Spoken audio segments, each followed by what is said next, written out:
What's up, y'all? I'm Reed the Fishmonger. Today we're here with Saltwater Sportsman Magazine, and we're gonna get a gorgeous golden tilefish cut up for you. I get asked all the time what my favorite fish is. Well, this one right here makes the top 3. All right, woo!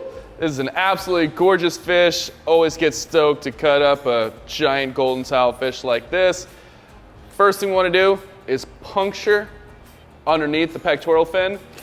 Slide right out, splash the cameraman full of tilefish scales. Then we're gonna outline that collarbone, come behind the head. Just like on mahi, there's a good amount of meat behind the head there. All right, we're gonna use the tip of our knife, go all the way down that dorsal fin there, slide down. Now that we have that opening, we can rest our knife on the skeleton, letting the skeleton guide our knife.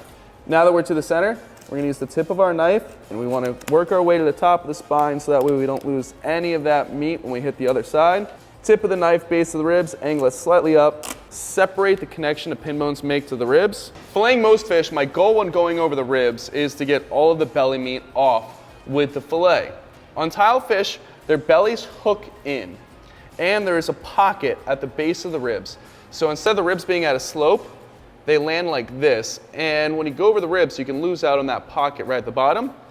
What I'm gonna do is I'm just going to skip over the belly meat altogether, make sure that I don't lose the meat in that pocket on the bottom. About to show you guys what that looks like.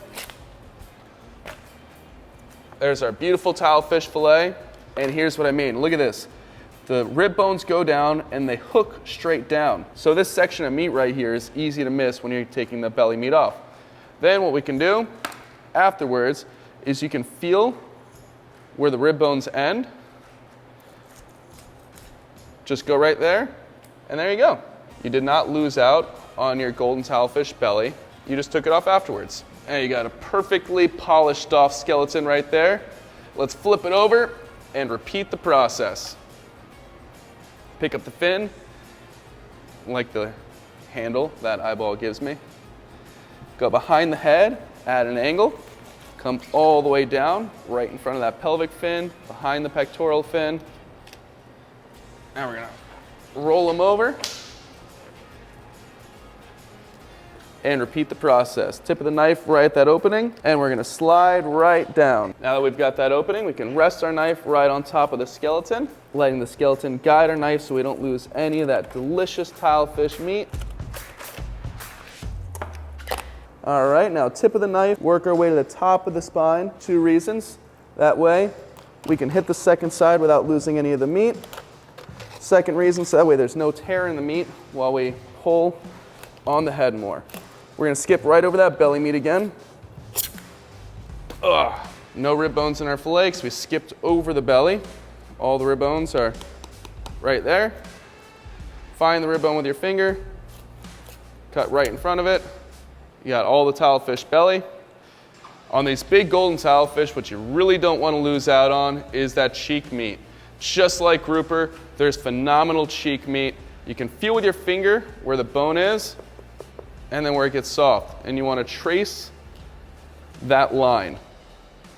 And the meat hooks underneath the lip, so you just want to work your way underneath the lip just like that. Keep outlining that head.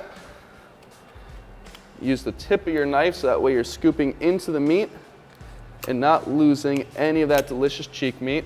Don't want to work my knife into that hook right there. You guys can see, check that out. So on these tilefish cheeks, they're broken into 2 parts. And you want to make sure that you release the whole thing before you start pulling on it. Otherwise, you'll separate those 2 parts. And you can kind of see it right here. I don't know if the camera can pick up on it, but you've got this piece, then you can see that cut. That's not from the knife, that is the natural separation of the 2 parts of the cheek. So you want to make sure that your finger is underneath that top one. And there you go. That is a fat golden tilefish cheek, and you can see where that top part lays on top of that bottom part. It's really neat. There's a gorgeous golden tilefish cheek right there. That is a phenomenal cut of fish. There is good collar meat on these tilefish you don't want to miss out on, especially when they're larger fish. So there's A couple different approaches. We could remove the whole collarbone, which I'm partial to. That way you make sure you don't lose any meat at all. But if you're at a hurry at the dock space and you don't have time to remove the whole collar, you don't have time to mess with it, at least do this. Find the collarbone. You can feel it with your finger. Slip your knife right underneath it and outline it. Go underneath the throat there, then on the bottom, that pelvic fin, and boom. Look at that. That is boneless collar meat that took 2 seconds to get out. We're gonna flip it over. We're gonna repeat the same process. Got the collarbone right here. You can actually see it this time, it's sticking out. Slide your knife right underneath it. Outline that bone in the pelvic bone. You're gonna outline. And that collar meat on that tilefish is absolutely phenomenal. All right, when you're done with all that, you've got this belly meat that still has skin and membrane left on. It's easy to cut out. You can see this line right here. You're gonna use that line, dip your knife right there, slide on out, flip it over. So you wanna have a flat knife. You don't wanna have your knife angled down, otherwise you'll cut through that delicate membrane easily. There's your belly. Do the same thing to the collars.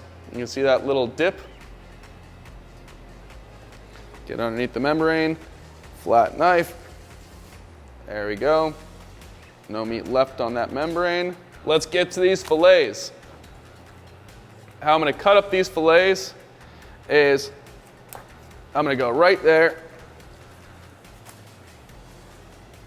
And we're gonna follow that pin bone line down. This right here, the low loin at the top of the fillet. Then we've got the upper high loin of the golden tilefish. This right here is considered the Rolls Royce of the fish. Skin on for grilling. I even have some chef friends that leave the scales on golden tilefish. They pour hot oil on the golden tilefish skin. The scales puff up and they're brittle enough to actually eat. And apparently it's phenomenal. I haven't tried it yet. If you've tried it, comment below, let me know what you think. Or if you want to saute in a pan and you don't want to fuss with the skin, it is easy to take off. At the head, there's a natural separation right there. Want to get our knife underneath and slides right off. Look at that. You can see the nice fattiness inside of that fish. It's phenomenal. Golden tilefish is fluffy, white, sweet meat. You can see the flake lines in this fish. It has longer, more consistent, closer together flake lines than grouper does, with just as much moisture in between each of those flakes that a deeper water grouper like yellow edge or snowy has. Smaller golden tilefish have a fluffy, white, sweet meat, a lighter texture than grouper. These larger golden tilefish are actually going to be a little meatier. It's bizarre how big of a texture change a smaller tilefish to a bigger tilefish there is. These larger ones are the reason why people compare tilefish to lobster meat. I still think that is a ludicrous comparison. Tilefish tastes nothing like lobster. It does not have a lobster flavor profile. It is just as white and mild as fish gets, whereas lobster has a strong standalone flavor. Golden tilefish, when I prepare this, I do nothing but salt and pepper and picking up on the diet of the fish. You guys, thanks for watching. Saltwater Sportsman, thanks for having me. Have a killer day.